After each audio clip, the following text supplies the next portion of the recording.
You're listening to the Empowered Divorce Podcast, where you practice being the chooser in your life again, one day at a time. Thanks for joining me.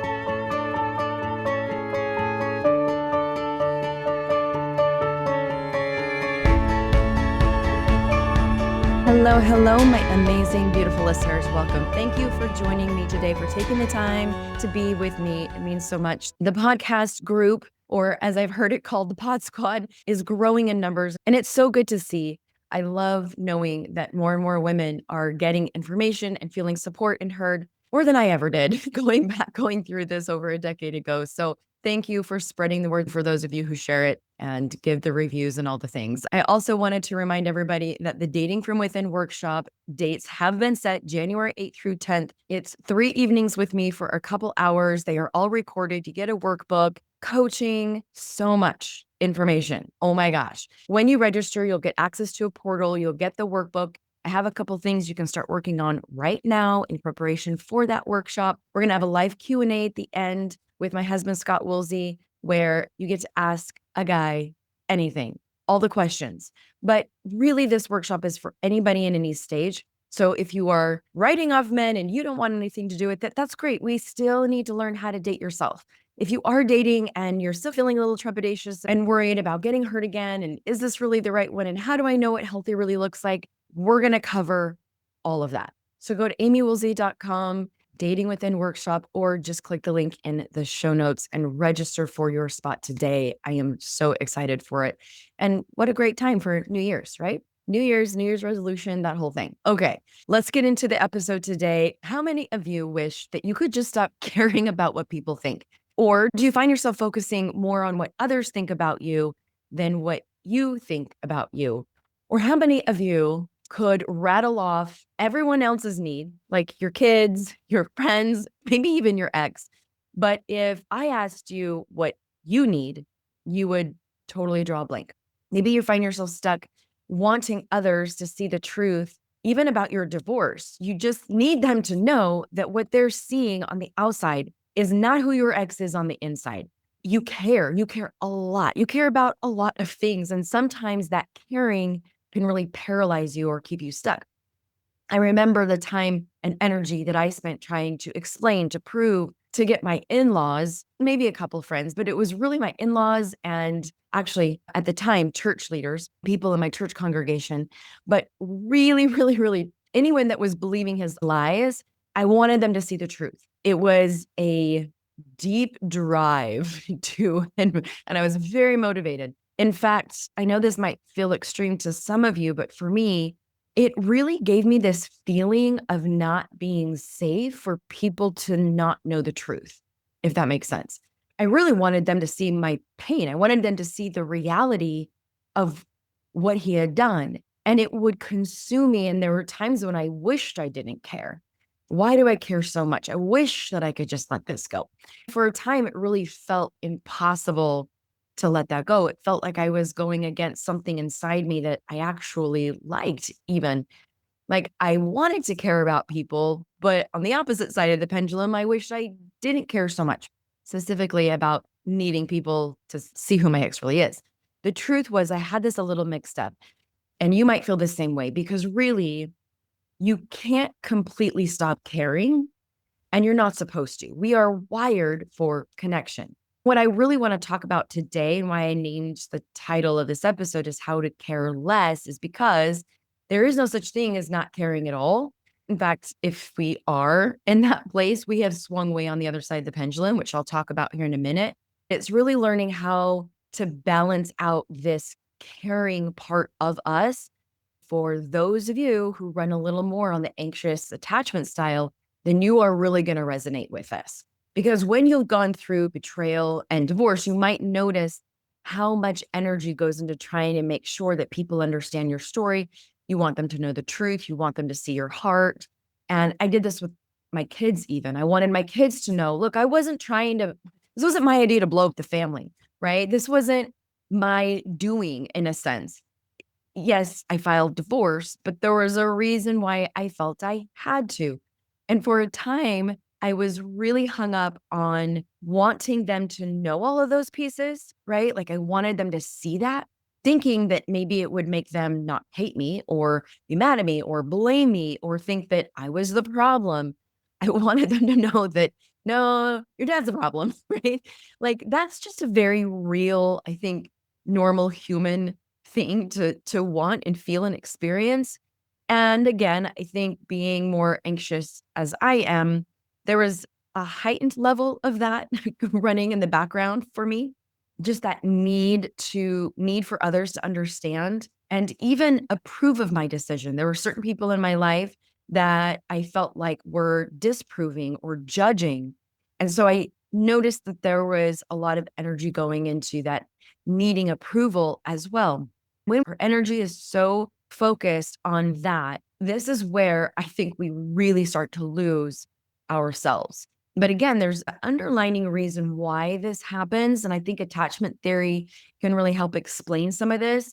Depending on how your internal system was attuned to and how it interpreted that attunement early on, you may have learned from very early on that to secure your connection to caregivers who kept you alive, you needed to care more about them than about getting your own needs met. This was a very life and death assessment to your nervous system. So if you grew up in a home where belonging meant being who others needed you to be, then of course you learned to over attune. Your body learned I'm safe when they're happy. So you became a master at reading people, managing moods, managing the mood of the room, managing maybe your siblings, preempting needs of other people for your own sense of safety, connection, and belonging. But that level of attunement to others often comes at a cost, and the cost is the attunement to yourself. So you lose touch with what's true for you because you're scanning so hypervigilantly of what's acceptable to them, to people around you. It feels very real that the thoughts of others need to matter because, again, at a very early age, that was how you stayed alive. So that role, that attunement running in your nervous system hasn't caught up with you, adult you, because you, adult you, won't die. You can take care of yourself. That part of you hasn't quite caught up. This is why doing your work, doing your healing really matters, especially for those of you that want to get into another relationship. We have to unravel, unpack, rewire this attachment system. Otherwise, it's going to attach in this familiar way to someone else. It might still look a little bit different, but if the engine is still the engine, it's still going to attract what it's familiar with, if that makes sense. So for a long time, I couldn't let go of what my ex-in-laws thought about me, thought about the divorce. I even had a hard time letting go about what he thought about why I divorced because his narrative, his explanation, what he was, interpreting it to be and telling everybody was so not true and so different than my truth, my experience. And I wanted everybody to see that truth and really see how hurt I had been, how abused I had been, how deeply he had destroyed my life and the lives of my children. I wanted everybody to see that. In fact, I'm going to use the word need. There, for a time there, it felt like a need in order for me to feel that, again, that sense of safety, belonging. And if I'm being honest, in those early days, like I said, my children, I wanted them to know, I needed them to know my side, my pain, what was really going on. It felt very important. It felt right.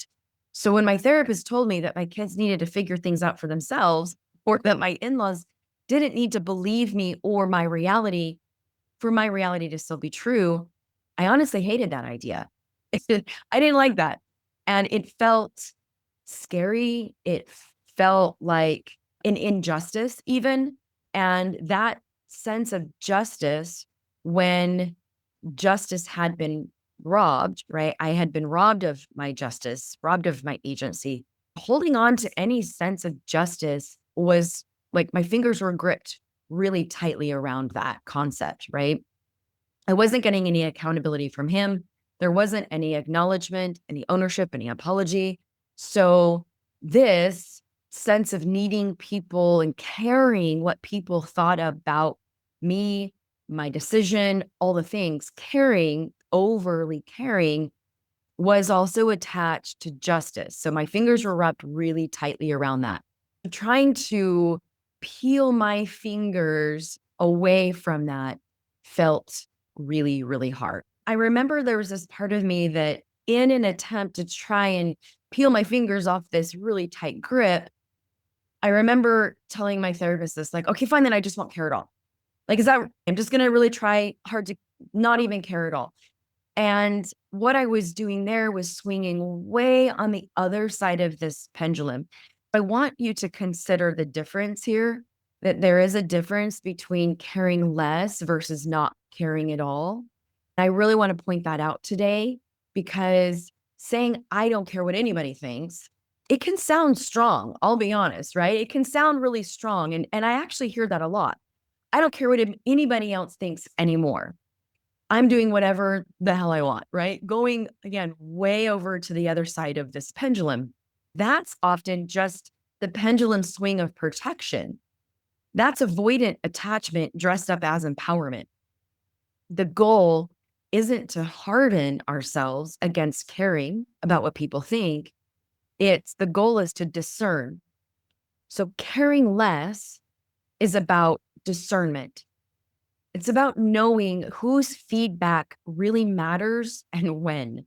About being open to wisdom without abandoning our own sense of knowing.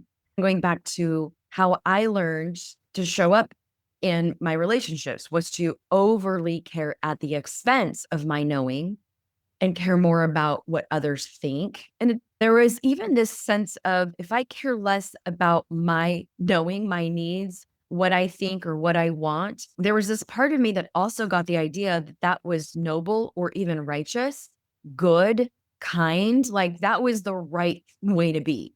For me, a lot of my religious background accentuated that. Caring more about what people think meant I was being a good person. That's how that got interpreted for me.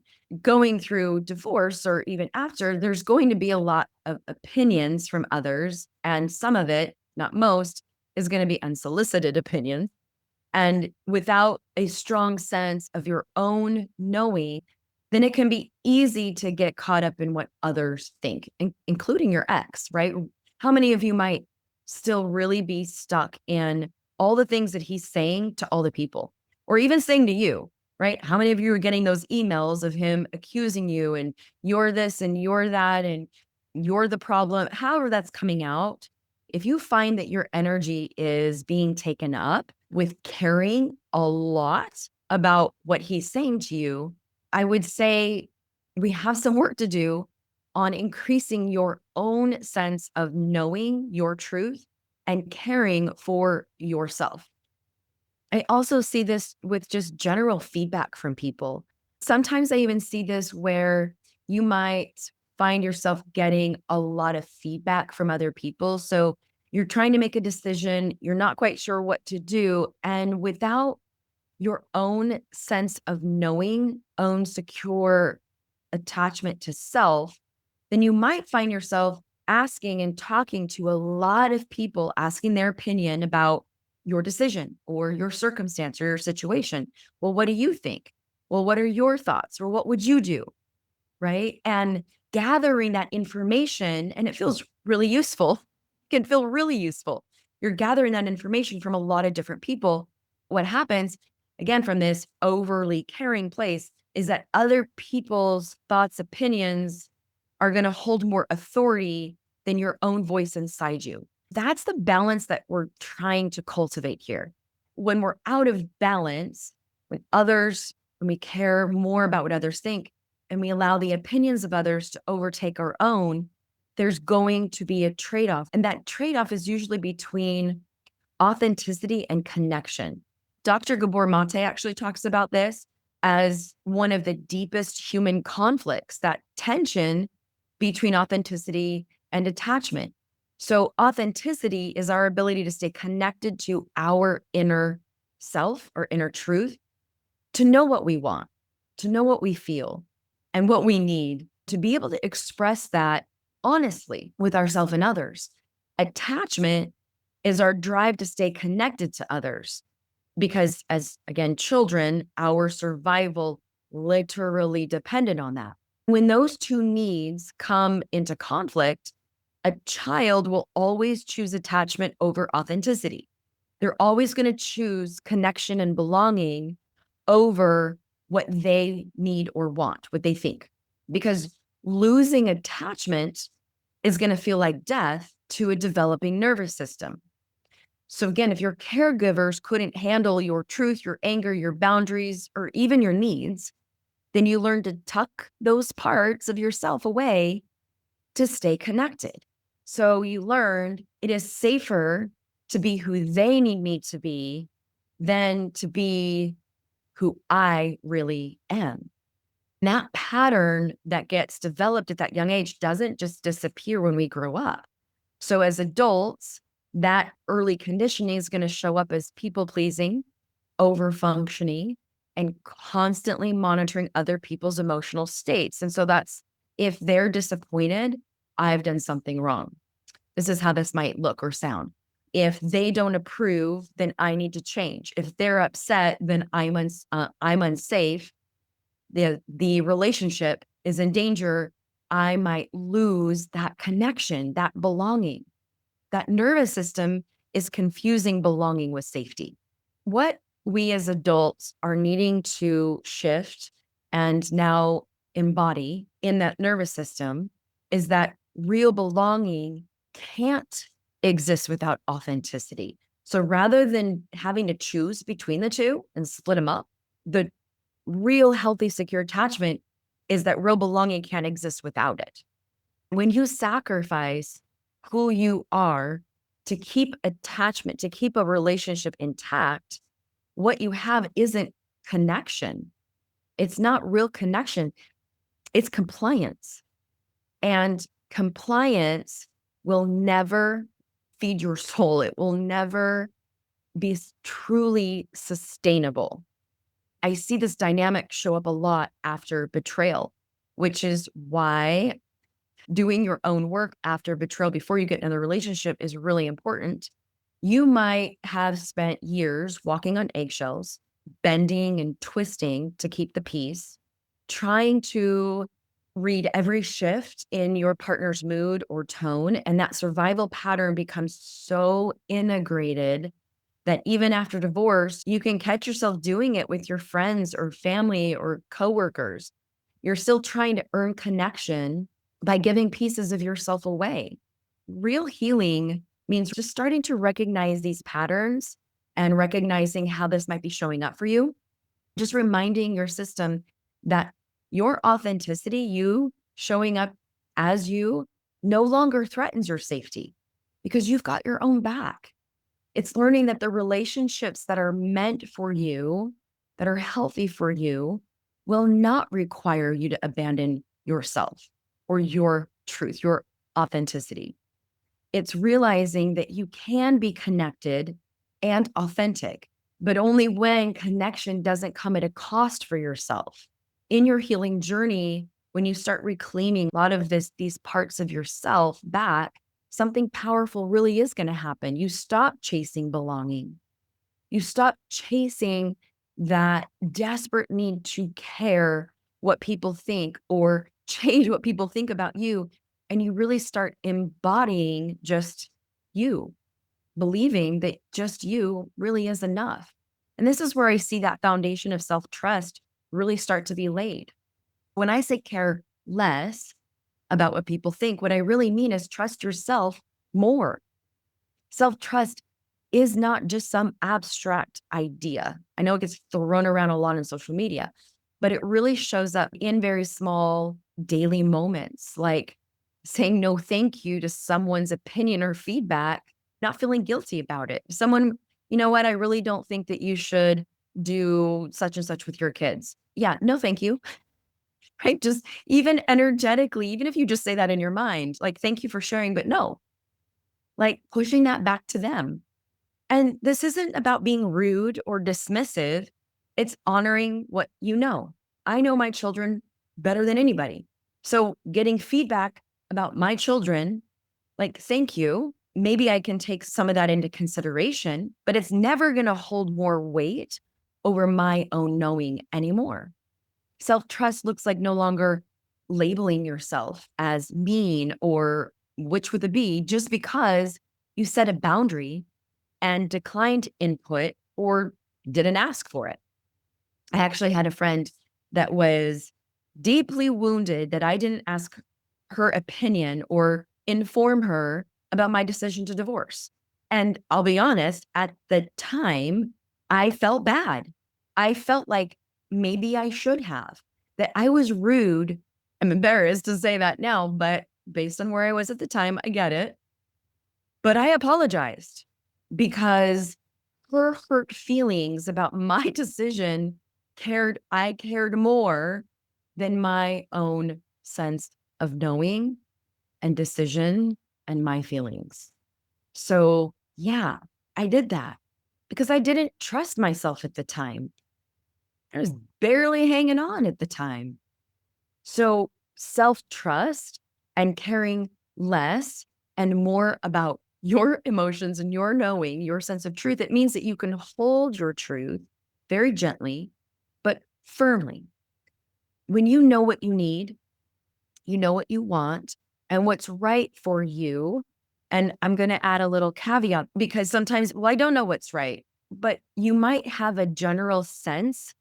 So anytime you feel like, I don't know what's right for me, because sometimes when we even think about that, we give that what's right for me and we make it absolute. We're forgetting that we have the right to be wrong and that sometimes we'll know what's right when we know what's wrong.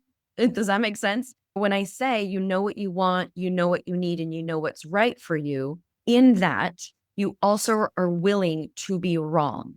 Because when you recognize that isn't right, you then know what is. I know, a little bit of a riddle, but hopefully that makes sense.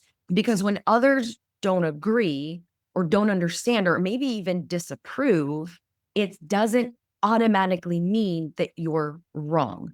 That's the part that I see happen a lot is that you might have felt this is the right decision, but then other people start disagreeing and then you question yourself. So just notice when that's happening, be aware of that. Just slow yourself down. Don't make any big decisions yet. Just slow yourself down and care a little bit less about what they think. Start caring a little more about what you think. Because you don't have to change your course, your path, your decision just to make others more comfortable. If you grew up anxiously attached, this is what you did in order to stay safe. We have to rewire this. This also means like building a sense of self-trust is that when the people you wish would show up for you don't, you no longer make it mean something about your worth and value. You don't spiral into what's wrong with me. Maybe I'm not enough. Maybe I'm not lovable. This really got triggered through my divorce is that there were people in my life, friends, family, that I honestly would have thought would have supported me, had my back. For heaven's sake, just called me and said, hey, what can I do? How can I support you? And it was crickets. It was a lot of Switzerland, a lot of I'm not choosing sides or just not even contacting. And that was really hurtful. Now, it can be hurtful and you don't make it mean something about your enoughness, your worth or your value, your lovability, your belonging, right? Your worth of connection and belonging. And that's at the time when I made it mean about me. What's wrong with me? Why don't I matter? You do matter. You are enough. And I want to encourage you to trust that as an adult, you can find other ways to get all of those needs met in a way that honors you. It's just going to look different. And it might look different with different people. And we can be sad about that. We can grieve about that. Self-trust does not mean you stop caring. It means you care differently. You care more about your values and your true sense of self, the way that you live your life, more than how others are going to perceive how you live your life. So again, we're just flipping the pendulum. We learn to just be way over on this side. We don't need to go over here way on the left side into hyper independence and avoidance, even though it can feel strong. Real healthy, secure attachment is finding someplace in that middle space, because you can still belong with others when you know that you belong to you first. Just being alive means you belong. You belong here. So you can ask yourself, does this really align with who I am? Does this opinion or thought or whatever someone's saying reflect my truth? A few weeks ago, someone had given me some unsolicited feedback that really didn't land well, and it wasn't kind. And years ago, that would have sent me spiraling. I can still see that old part of me that would have obsessed and replayed and even tried to fix it. But today I can pause, take a step back, and go, wow, that really stung, but that's not mine. I can see that what they said came from their stuff on their side of the street, not mine, because I actually do trust my voice. That would have scared me years ago, that if I held that stance for myself, that would have threatened the connection and the relationship with this person. So when you start to practice this, other people's opinions are not going to land with that same intensity. It might still sting, but it doesn't wipe you out anymore, if that makes sense. When my ex used to tell people lies about me, those words landed really hard. It wiped me out. It took my energy, took my time in my head, right? Just took up space in my head, in my heart, in my body. I'd be so angry, so hurt. I'd lie awake trying to figure out how to fix and correct that story, how to make people see the truth. But now, when things like that happen, I can see it for what it is and allow that to be his truth, because it's not mine. And I can stay anchored into that truth of what I know. That's what self-trust feels like. It's not being invincible and not letting any negative emotions impact. It's about being rooted. And there is a difference there. When you start rebuilding your sense of self-trust, a couple things to consider. Are you clear on your values and what truly matters to you? Notice when you defer to other people for permission, and ask yourself, what is right for me just right now? Create that habit to pause before justifying it. And then revisit the difference between feedback from other people versus truth. Just start noticing when opinions trigger that people pleasing part of you. Get curious about why. As always, we start with awareness, just being aware of when we might be overly caring too much, and practice caring a little less by getting curious about your thoughts, your feelings, and your opinions. I know there might be a fear of getting it wrong. That's why I said what I did earlier. Sometimes when you don't know what's right, we need to make a choice that ends up being wrong to know what is right.